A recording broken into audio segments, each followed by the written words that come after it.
All right, everybody. Hope you're doing good this Monday afternoon. We are about to do our last lesson for 2021. Crazy to think about. It has been a year since the beginning of this year. That's a very obvious statement. Wow. Um, anyways, we're on Unit 4, Session 3. And again, we don't have Sunday school on the 26th. So this is going to be our last lesson for the year. And then we'll start back up the first Sunday in January, picking back up in the same unit. So we are in the book of Exodus still. Again, last week we talked about the Passover and really even the theological significance that's there of just this picture of the spotless lamb being what atones and covers for the sin of us all. And I hope you really enjoyed studying that, and I hope your kids enjoyed that as we talked through. Also know some of you are doing some Christmas things with it being Christmas time, and that is totally fine as well. However, just want to always provide this for you guys as you're, because I know some of you do continue with the curriculum throughout the year, and that is perfect. And I'm sure we'll all get back to that around January. But anyways, we are on, like I said, Unit 4, Session 3, and this is the story of the parting of the Red Sea. This is probably, I would say, top 3 most famous stories in the Bible. Most people are going to know about this story just from hearing things about the Bible. It's right up there with Noah's Ark, and of course the resurrection of Jesus, and even David and Goliath. This is one of these stories where God supernaturally intervenes in creation to provide a demonstration of His power and His love for His people. And so I want to kind of just tweak some of the points that your curriculum gives. I just think that some of them focus a little too centrally on Israel, which again in the context is accurate, but I think there's some good parallels that we can see for our own lives. And so they're pretty similar, but I just wanted to let you guys know that.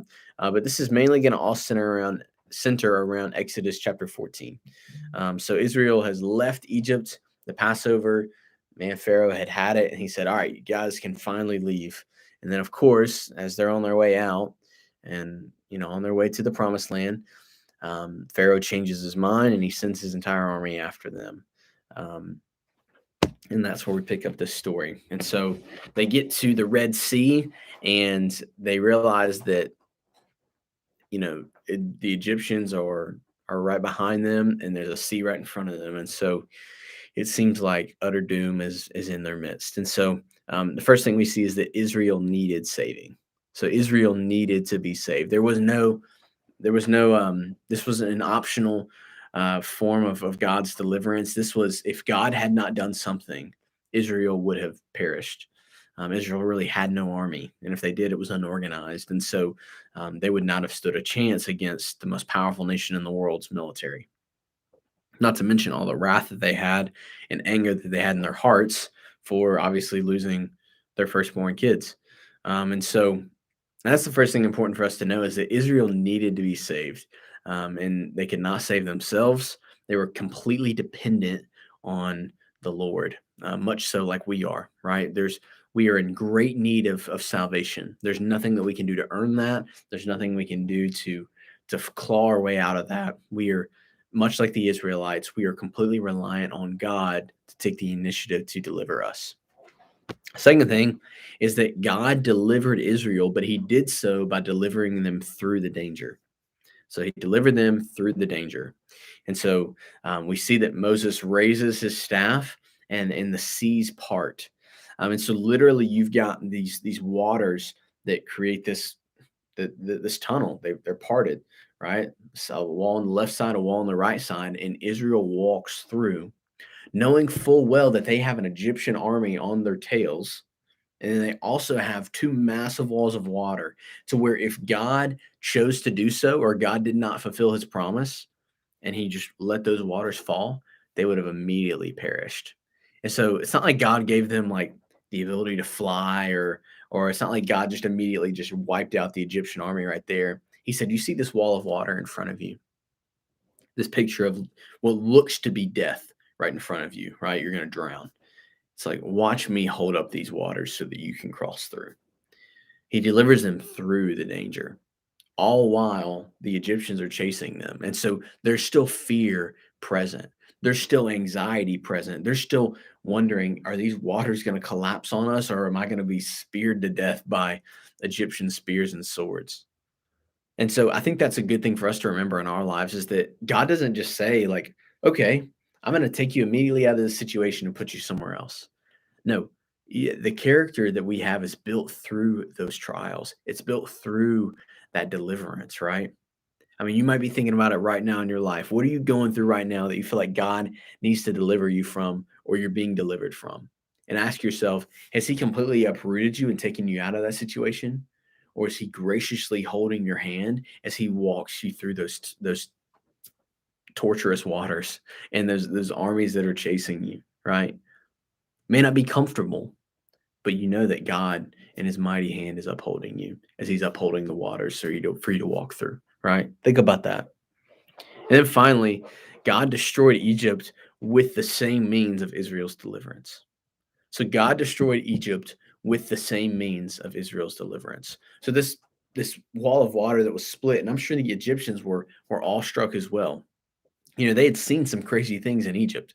So had the Israelites, right? They were all witnesses to these plagues that had taken place. But this was by far the most powerful and miraculous demonstration of God's power. So as the Egyptians chase, once the final Israelite crosses onto the other side of the Red Sea, those waters collapse on them, and not one of them survives. And so, what was the means of deliverance for God's people was the death and the judgment of those nations that cursed Israel, right? If we remember all the way back to the Abrahamic covenant taking place in the early part of Genesis, he says, I will bless those who bless you, and I will curse those who curse you. Right. And that was God's curse or God's judgment for those people that had cursed Israel. And so I walk away from this story feeling reminded of God's promise, his covenant towards us as believers. His covenant isn't made to a nation, it's made to the body of believers, right? And so we can rest assured that no matter what we face, no matter what we go through, that God has kept his covenant and he will continue to do so. And that doesn't mean, I mean, sometimes that means God keeps his covenant by allowing us to walk through the storms. Maybe he takes us completely around of it. Maybe he completely uproots us out of the situation, but more likely or more often, he delivers us through that, right? Because it's in the midst of that when we're walking through that valley of the shadows of the death, as David says in the Psalms, right? We know that he's walking with us, he's delivering us, and he's gone before us, he's preparing the way. So I hope that helps you as you prepare this week. Again, hope you're having a very Merry Christmas. And again, thank you so much for what you do for our students. Guys, I can't thank you enough. You guys are truly the ones that make the biggest impact. So thank you so much. Have a great week. We'll see you Sunday. Sorry for the long video. Have a good one.